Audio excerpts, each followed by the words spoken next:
Hello, I'm Rose Huxford, and welcome to my free demo.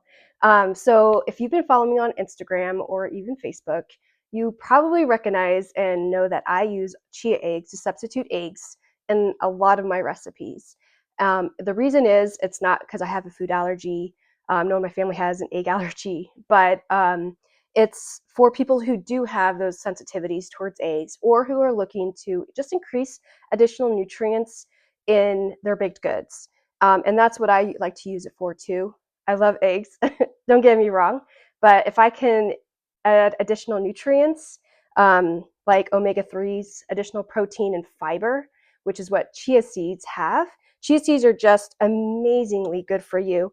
And actually, if you do 3 tablespoons of chia seeds per day, then you are getting the amount of omega-3s, which is good for your brain health, that you need. So it's just something just to squeeze in. I like to make a point to do it whenever I can. Keep in mind that if a recipe calls for 3 or more eggs, then you do need to stick to that amount. Chia seeds are great for substituting in like quick breads, muffins, cupcakes, cookies, but anything that calls for 3 or more eggs, stick to that.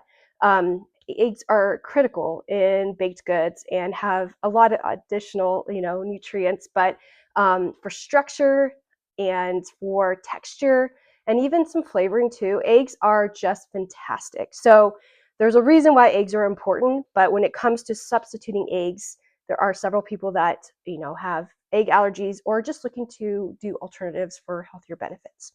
Okay, so it's super simple. I get a lot of questions when people are asking me about chia seeds and mixing it with water.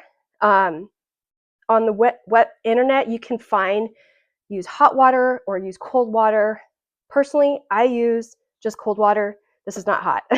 I just put it in here to make it easier. So I have my chia seeds, and to substitute 1 egg, you just need a tablespoon of chia seeds. Put it in a little bowl, and then you just need 3 tablespoons of water. So let's do that. 1, 2, 3. Now, this is the part where I think it gets kind of confusing because I think at first when I started doing chia seeds and chia eggs, I really wanted to just start stirring right away. Don't do that because you're going to get seeds all over your spoon. So what I like to do is I let it sit for about 30 seconds to 60 seconds. And then once I have seen that it's starting to absorb the moisture from the water, then I like to go in, and this is how it looks. So it's not quite coming together, and it's sticking to my spoon.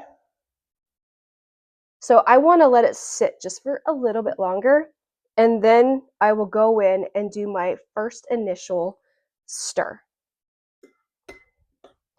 Now that I'm starting to see it is starting to come together, and it's kind of hard, but you want to grab all those seeds from the rim, and then you let it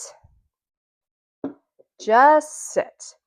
Now this part is very important, the second rest, because this is the point where all the chia seeds are going to really start being activated, meaning like the proteins, fibers, and omega-3s are starting to do its thing.